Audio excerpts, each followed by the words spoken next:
L'édito politique d'Yves Tréhard du Figaro. Yves, on revient avec vous, je le disais, sur les propos de Ségolène Royal depuis Cuba. Et selon vous, Yves, eh bien, elle serait atteinte, Ségolène Royal, du syndrome de Stockholm. Oui, il faut le croire, puisque à chaque fois qu'elle est en voyage en terre totalitaire, eh bien, elle a de la sympathie pour leur dictateur. Ce week-end, c'était à Cuba pour les funérailles de Fidel Castro. Dans la bouche de Ségolène Royal, le défunt tyran passerait presque pour un Christ libérateur et son régime pour un modèle de démocratie. Cet instant de castritude intervient 9 ans après son fameux moment de bravitude. Je ne sais pas si vous vous souvenez, Samuel. Si, quand même. C'était en 2007, en pleine campagne présidentielle. Ségolène Royal avait salué la rapidité de la justice chinoise. Et non, c'était pas de l'humour noir, on aurait pu penser.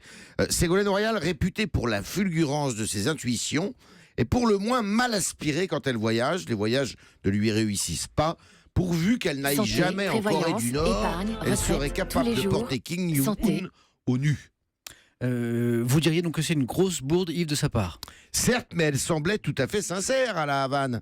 Décidément, cette dictature tropicale fascine les compagnes ou ex-compagnes des présidents de la République socialiste. On se souvient de Daniel Mitterrand qui était à tu et à toi avec le leader Maximo, dont elle embrassait la barbe avec gourmandise. Elle aussi refusait de reconnaître les horreurs commises par le régime castriste. François Mitterrand en était gêné. La mythologie castriste s'est toujours bien portée dans une partie de la gauche. Au-delà, on peut se demander quand même l'intérêt qu'a Ségolène Royal à faire l'éloge de Cuba aujourd'hui. Est-ce parce qu'elle brigue la tête d'une grande organisation de l'ONU, une fois qu'elle sera sortie du gouvernement, ce qui va arriver, et qu'elle veut séduire pour cela les pays les plus infréquentables et ainsi acheter leur voix? Eh bien, ce n'est pas impossible. Yves, enfin, quelles conséquences peuvent avoir ces propos? Beaucoup, à gauche comme à droite, se sont indignés. Ségolène Royal est ministre de l'écologie, elle n'est pas ministre des Affaires étrangères.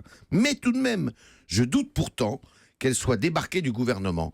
D'abord parce que François Hollande a plus que de l'estime pour la mère de ses enfants, et ensuite parce que la virer reviendrait à créer une nouvelle crise dont le chef de l'État et le gouvernement n'ont vraiment pas besoin. À suivre donc. Merci Yves, merci. Géraldine. À demain dans Europe 1. Bonjour, dès 5h. Et je m'aime.